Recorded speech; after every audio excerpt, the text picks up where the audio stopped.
Hi, I'm Dr. Rebecca Heiss, And I'm Ray Anthony. and we're here to discuss a science-based approach to personal productivity. In this module, we'll be exploring the power of a schedule. Now, I know that scheduling seems a little bit mundane, but don't underestimate it because studies continue to roll in showing increased profit, sales, and productivity from a variety of industries, all based on good scheduling. I personally feel better when I have a schedule and I stick to it. First thing in the morning, I meditate, drink water, go for a short run, pack a smoothie full of healthy greens for breakfast on the go. I've already prepped my brain and body for the rest of the day. That is huge. So what about when you get to work? Do you have a set schedule or routine there? Honestly, that's where I could use some help. I feel like I'm just constantly shuffling things around and big stuff looms over me and I never really get any headway. Yeah, you are most definitely not alone there. So our brains fear tackling bigger projects. So we're prone to distracting ourselves with little things that feel like work, but end up being largely mindless tasks. So what's the first thing you tackle when you get to the office? I usually start by addressing my emails in my inbox. Yikes. So that's a trap. It's really easy to get sucked into the inbox and then you're only dealing with urgent things all day long. According to Attentive, the average employee spends 13 hours per week on emails alone. So it will constantly feel like a race to catch up. You have to move beyond the urgent to actually get to the important things. So a phone call or email ding is an immediate task, but it's not an important one. The longer we push off the important but less immediate tasks, the more likely they are to become urgent. Instead of being able to be proactive in our days, we end up buried, constantly putting out fires on urgent matters that are demanding our attention. That sounds exactly how my day progresses. Yeah, so the best way to deal with this is to eat a frog. What? It was the recommendation made by Mark Twain. His suggestion implies that if you tackle the worst thing you have to do all day, first thing in the morning, like eating a frog, the rest of the day will seem like a breeze. Well, relative to eating a frog, I suppose anything's easy.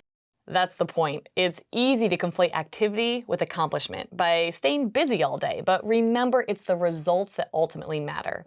Schedule time first thing in the morning to eat the frog. Research shows that the biggest impediment to accomplishing our goals is often just getting started on them.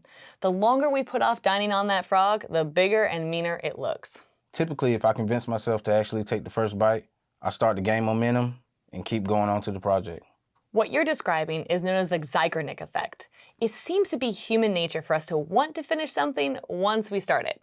Think about the last time you started watching a really bad movie. Oh, I finished it anyway, wasted 2 hours. Yeah, exactly. Once we start tasks, we seem to be compelled to finish them.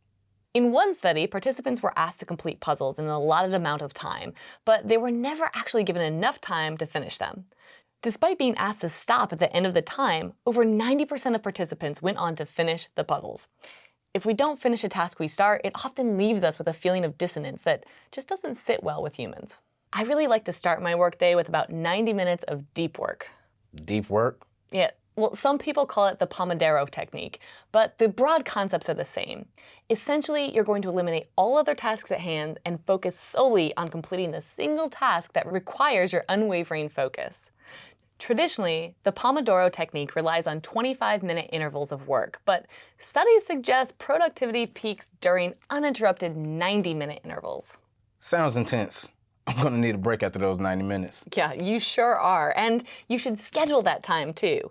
Research has shown that short breaks of around 15 or 20 minutes result in 16% improvements in awareness and focus.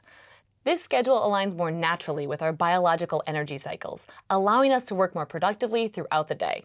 After your break, you can dive right back into another 90-minute session. I love that idea. Maybe I'll do all my emails during the second session then. Perfect. Chunking or batching tasks like you suggested, for example, only doing emails or phone calls during certain times, is a highly productive way to schedule time. I would even encourage that you batch out the time that you allot yourself for internet use. Yikes, but I use the internet all the time. And maybe that's the problem. Having it available all of the time means that we're less focused about our tasks that we need to complete. Maybe make it available to yourself only every other 90-minute time block. In doing so, you'll find you're much more focused on using the internet productively when you do have access. Sounds like a plan. Well, according to my schedule, it's almost time for a break. We gotta keep to that schedule.